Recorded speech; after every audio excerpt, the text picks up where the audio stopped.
विद्यार्थी मित्रों, पद्य 7 नाट्य में तन्मया कृतम में आ नाट्य रच्યું છે। આ કાવ્યનો આપણે એક શ્લોક જોયો। હવે આપણે આગળ વધીશું, પણ એ બીજો શ્લોક જોતા પહેલાં આગળના વિડીયોમાં પણ કીધું છે અભ્યાસક્રમમાં સમાવિષ્ટ ગદ્ય પદ્ય અને સાહિત્ય।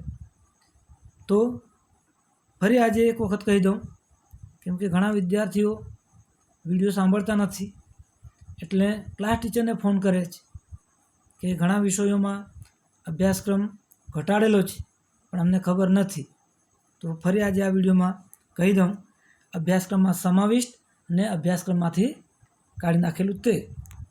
તો અભ્યાસક્રમમાં સમાવિષ્ટ કાવ્ય 1, 2, 3, 4, 7, 8 અને 10। ત્યાર પછી ગદ્ય 11, 12, 14, 15, 16, 18 અને 19। ત્યાર પછી ન્યાય બધા જ। ત્યાર પછી અલંકાર અને છંદ, એમાં પણ વ્યાકરણના મુદ્દા અભ્યાસક્રમમાં સમાયેલા છે, એટલે આપણે બધા જ છંદ અને અલંકાર ભણાવવાના છે। ત્યાર પછી સંસ્કૃત સાહિત્યનો પરિચય, એમાં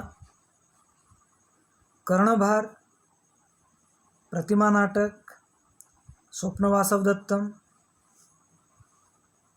ત્યારબાદ જે દૂર કરેલ સાહિત્ય છે તે સિવાયનું દૂર કરેલું જે અત્યારે જે બોલાઈ ગયું એ બધું સમાવિષ્ટ છે। ખ્યાલ આવ્યો? કર્ણભાર, પ્રતિમા નાટક, સ્વપ્ન વાસવદત્તમ આ અભ્યાસક્રમમાં સમાવિષ્ટ છે। હવે જે દૂર કરેલું સાહિત્ય છે તે સિવાયનું પાઠ્યપુસ્તકમાં જે છે તે બધું જ આપણે અભ્યાસક્રમમાં સમાવેલું છે। સમજાયું? હવે દૂર કરેલ પદ્ય, ગદ્ય અને સંસ્કૃત સાહિત્યનો પરિચય। દૂર કરેલું તે સાંભળી લો। પદ્ય 5, 6 અને 9, ગદ્ય 13, 17 અને 20। ત્યાર પછી સંસ્કૃત સાહિત્યનો પરિચય, એમાં મહાભારત કથાનક પર આધારિત દૂતવાક્ય, દૂત ઘટોત્કચ, ઉરુભંગમ, પંચરાત્રમ અને મધ્યમ વ્યાયો।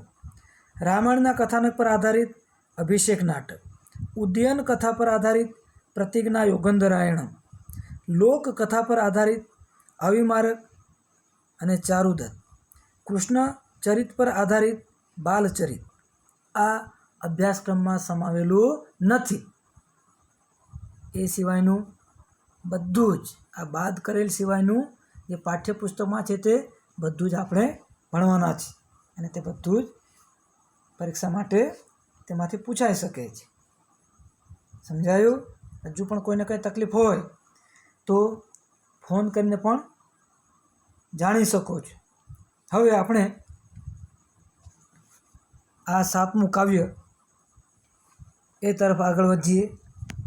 તો ગયા વિડીયોમાં આપણે પહેલો શ્લોક જોયો, ફરી એક વખત એનું ભાષાંતર સાંભળી લો, ફક્ત ભાષાંતર। સર્વશાસ્ત્રાર્થ સંપન્નમ સર્વશિલ્પ પ્રવર્તકમ નાટ્યાખ્યમ પંચમમ વેદમ સ ઇતિહાસમ કરોમી અહમ। હું બધા શાસ્ત્રાર્થોથી યુક્ત સર્વશિલ્પોને પ્રવર્તાવનાર નાટ્ય નામનો 5મો વેદ ઇતિહાસ સહિત રચું છું। હવે આપણે બીજો શ્લોક।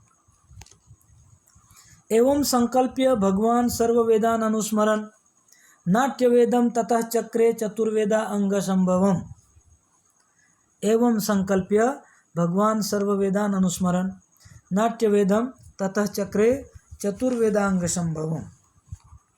એવં સંકલ્પ્ય એટલે કે એમ સંકલ્પ કરીને, એવં સંકલ્પ્ય એટલે એમ સંકલ્પ કરીને ભગવાન એટલે અહીં આચાર્ય ભરત મુનિ માટે ભગવાન શબ્દનો પ્રયોગ થયેલો છે। આ ભગવાન શબ્દ આચાર્ય ભરત માટે વપરાયેલો છે, ભરત મુનિ. સર્વ વેદાન અનુસ્મરણ એટલે કે સર્વ વેદોને યાદ કરતાં કરતાં નાટ્ય વેદમ એટલે નાટ્ય નામનો વેદ, તતઃ ચક્રે, તત એટલે પછી, ચક્ર એટલે રચ્યો અથવા તો બનાવ્યો, ચતુર્વેદા અંગ સંભવમ, ચતુર્વેદા એટલે કે 4 વેદો અને એ 4 વેદોના જે 6 અંગો, ચતુર્વેદા અંગ સંભવમ એટલે કે 4 વેદો અને તેમના 6 અંગોમાંથી ઉદ્ભવેલું. હવે અનુવાદ જોઈએ. એમ સંકલ્પ કરીને ભગવાન આચાર્ય ભરતે પછી સર્વ વેદોને યાદ કરતાં કરતાં 4 વેદ અને તેમના 6 અંગોમાંથી ઉત્પન્ન થયેલ એવો નાટ્યરૂપી વેદ રચ્યો. ફરી એક વખત. એમ સંકલ્પ કરીને ભગવાન આચાર્ય ભરતે પછી સર્વ વેદોને યાદ કરતાં કરતાં 4 વેદ અને તેમના 6 અંગોમાંથી ઉત્પન્ન થયેલ એવો નાટ્યરૂપી વેદ રચ્યો. સમજાયું? હવે આપણે ત્રીજા શ્લોક તરફ આગળ વધીએ. જગ્રાહ પાઠ્યમ ઋગ્વેદાત સામભ્યો ગીતમ એવ ચ યજુર્વેદાત અભિનયાન રસાનાત અથર્વણાદ અપી. જગ્રાહ એટલે કે ગ્રહણ કરવું, લેવું, ગ્રહણ કર્યું. ઋગ્વેદાત એટલે કે ઋગ્વેદમાંથી, પાઠ્યમ એટલે કે સંવાદ, સામભ્યો ગીતમેવ, સામભ્ય એટલે કે સામવેદમાંથી અથવા તો સામવેદના મંત્રોમાંથી, ગીતમેવ એટલે કે ગીત,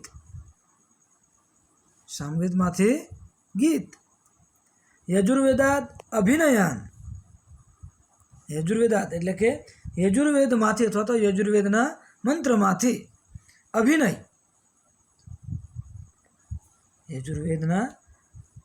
યજુર્વેદમાંથી અથવા તો યજુર્વેદના મંત્રોમાંથી, અભિનયાન અભિનયોને, રસાન એટલે કે રસોને, અથર્વણાત રસાન અથર્વણાત એટલે કે અથર્વવેદમાંથી રસોને ગ્રહણ કર્યા. અનુવાદ જુઓ. ઋગ્વેદાત પાઠ્યમ એટલે કે તેમણે, એટલે કોણે? આચાર્ય ભરત મુનિએ. તેમણે કૌંસમાં લખવાનું આચાર્ય ભરત મુનિએ, ના લખો તો પણ ચાલે, લખો તો પણ ચાલે. તેમણે એટલે કે આચાર્ય ભરત મુનિએ ઋગ્વેદમાંથી સંવાદ, સામવેદમાંથી ગીત, યજુર્વેદમાંથી અભિનયો અને અથર્વવેદમાંથી રસોને ગ્રહણ કર્યા. ફરી એક વખત. તેમણે એટલે કે આચાર્ય ભરત મુનિએ ઋગ્વેદમાંથી સંવાદ, સામવેદમાંથી ગીત, યજુર્વેદમાંથી અભિનયો અને અથર્વવેદમાંથી રસોને ગ્રહણ કર્યા. બાકીના શ્લોકો આગળના વિડીયોમાં જોઈશું. આજે અહીંયા સુધી જ આપણે રાખીએ છીએ.